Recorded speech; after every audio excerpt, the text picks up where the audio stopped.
What's going on behind the scenes in Cleveland right now isn't normal. We've got guys losing ground, rookies being written off before they even get a real shot, and one of the most critical units on the team slipping into a silent war.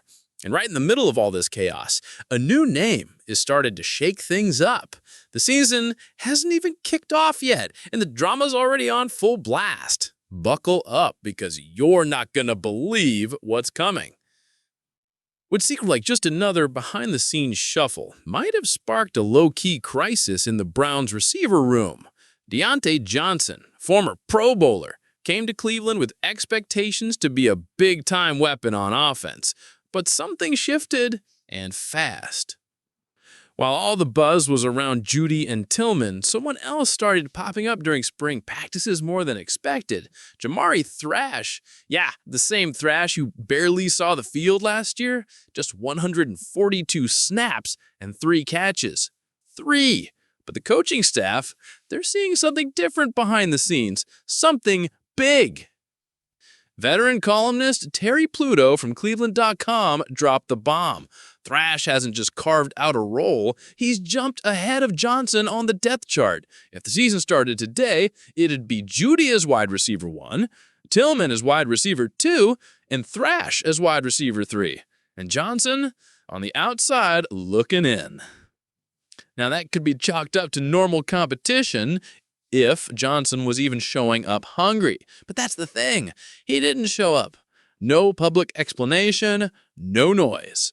And in the ultra-competitive world of the NFL, disappearing like that is a fast track to getting forgotten.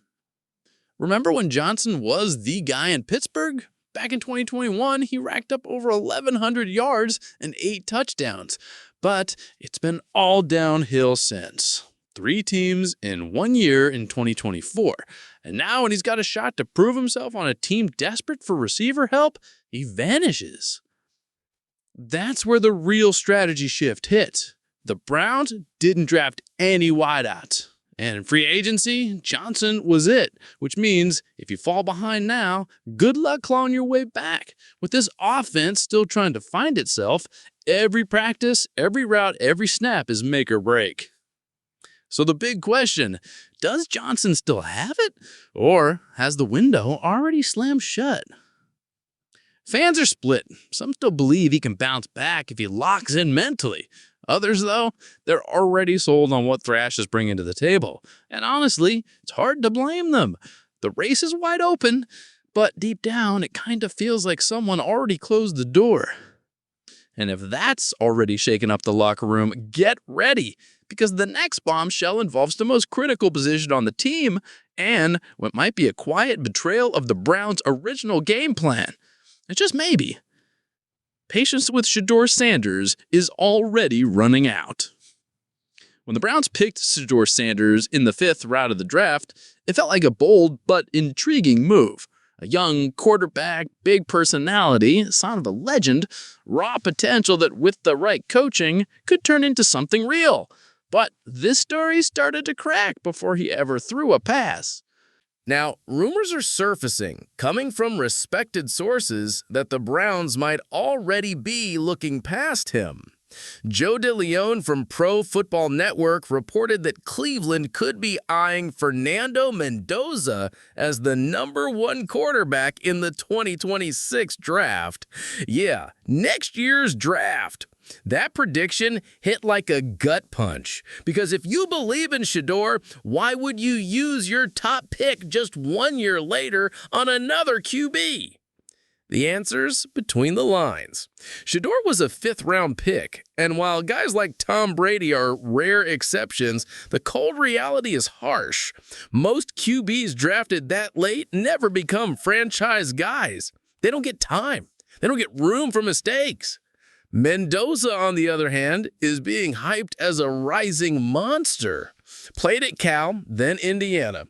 Over 3,000 passing yards, 30 touchdowns the last 2 years, and a completion rate above 68%. He's not a household name yet, but insiders say once draft season starts, he will be.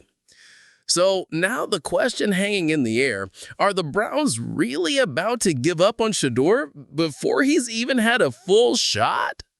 Or worse, did they never believe in him to begin with? Was he just a depth move all along, never the plan A? Fans are fired up. Some say it's just classic offseason speculation. Others think Shedeur was never really the guy, and the Browns are already laying the groundwork to go get someone safer, more polished, more NFL ready. Meanwhile, the locker room needs clarity. The offense still doesn't have an identity. And the fans, they're tired of being sold false starts. If Shedeur gets pushed aside this early, the message is loud and clear. No one's safe in Cleveland, not even if you came in with pedigree and buzz. And speaking of safety, or lack thereof, the next piece of this puzzle hits the one area of the team that has to be stable. But right now, it's got pressure coming from all sides to prove it can still carry the offense. If there's one unit that cannot fail in 2025, especially while this offense is still finding its groove, it's the offensive line. And while Joe Bitoniona's name still commands respect, the reality is this group is walking into the season with something to prove. Bitoniano chose to return for another year, which is huge for leadership. The guy's a 12-year vet, a rock of consistency on a team that has seen nothing but chaos. Alongside Wyatt Teller, Ethan Posich, and Jack Conklin, this line used to be a force. But now, they've got to prove they're still that crew. The issues go deeper than you think. Injuries wrecked this line the last couple seasons. Protection broke down more than once. And the run game, long a Brown staple, fell flat, averaging just 94.6 rushing yards per game in 2024. That's why the front office brought in guys like Tevin Jenkins and Cornelius Lucas. They're not stars, but they bring depth and competition. Because right now, names don't matter. Performance does. One guy fans are watching closely is Dawg Jones. Coming back from a fibula fracture, he's already active in camp, working mostly at left tackle. His ability to play both sides makes him a potential game changer, but only if he can stay healthy and hold his own against elite pass rushers. The coaching staff is banking on a mindset shift. O-line coach Mike Blomgren isn't just looking for brute strength. He wants this group to see the game through one set of eyes, as he puts it. And those eyes belong to center Ethan Posich. He's the one calling out protections, setting the tone, keeping everything in sync. Their mission? Rebuild the offense from the ground up. Open up running lanes again. Protect the quarterback, whoever that ends up being. Time to work. And stop being the weak link in the chain. Because if the offensive line breaks down, nobody shines. And if even Bitonio and Teller's line is under the microscope, one thing's for sure. No one's got a guaranteed spot in Cleveland this year.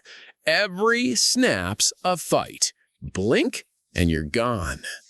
Diontae's fading fast. Shedeur's under fire before the battle even starts. The O-line is on high alert. It's becoming painfully obvious this Browns team is boiling over. And when even your cornerstones are shaking, it means one thing. 2025 is going to be a wild ride. So what about you, fan? Are you still bought in? Are you bracing for more chaos? Drop your thoughts below, hit that like and subscribe to the channel. And get ready, because in Cleveland, nothing ever starts calm.